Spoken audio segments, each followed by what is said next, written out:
Takže rovná, připravení?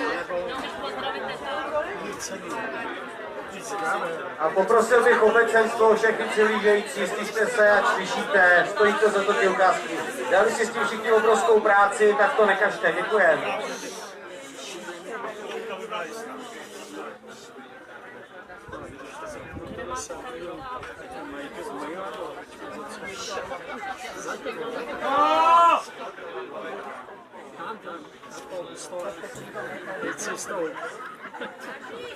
Jo, to je tak.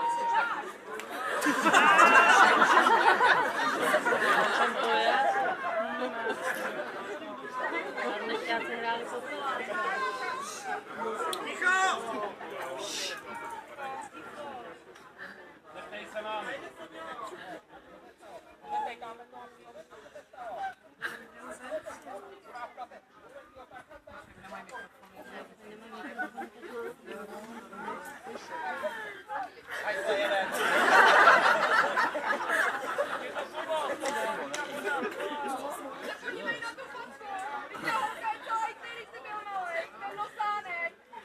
Pokoj, nosánek. Táto, řekni něco. Tobě by měl říkat, co?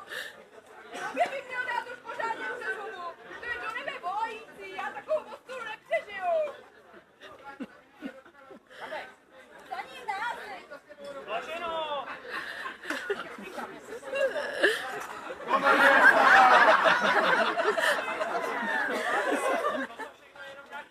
Jo, tak je to teda dítě. Co pak já vím? Čím bylo? Jeho je! Takový důkazy! Jaký důkazy? Jedna fotka nic neznamená. A veďka mě přísahal. To ti přísahal ten pravej! Nedělej se tady teátr! Jaký teátr? Celá vesnice je za vratama!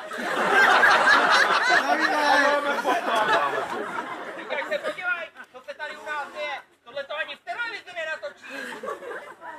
Tohle ona dělá na schvál. Nejdem před veselkou, tohleto. Co naschvál? Já jim čest svojí dcery a celé naší rodiny, před tím vaším ani nechci říct. No jen to řekni. To ví, jak ono to vůbec bylo. Ty si náš mentor byl dobrý, akorát jako plastr. Ty pokoj, prosím tě.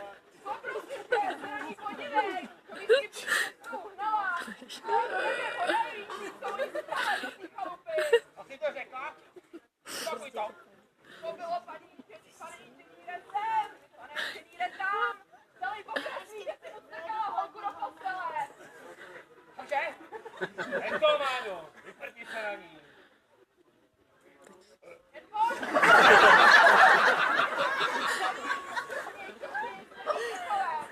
Držte si mě! Nechce!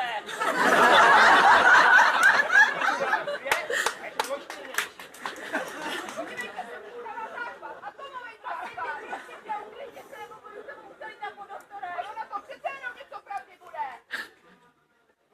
Pusťte mě! Nech ti bejt! Víš, že máš srdce v prdeli, jo. No. Pojď, Blážo. On pro tebe stejně nebyl žádná partie. Alimenty budeš platit taky tak. Jaký alimenty? Až jak tě uvidí, kdo je vlastně otce.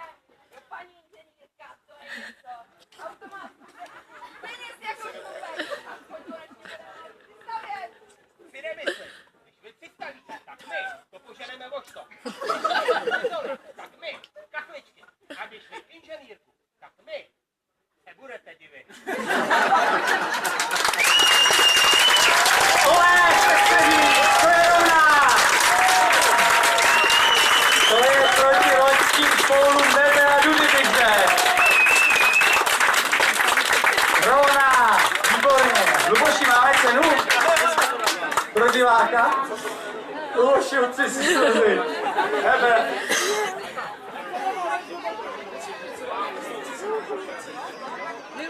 Když jsem viděl Spendu Svitákovýho v té paruce, tak se mi zdálo, že Helena Ružičková stala z roku. To nebylo možné. Hustá nebyla, aspoň ne na hubě, jinak nevím.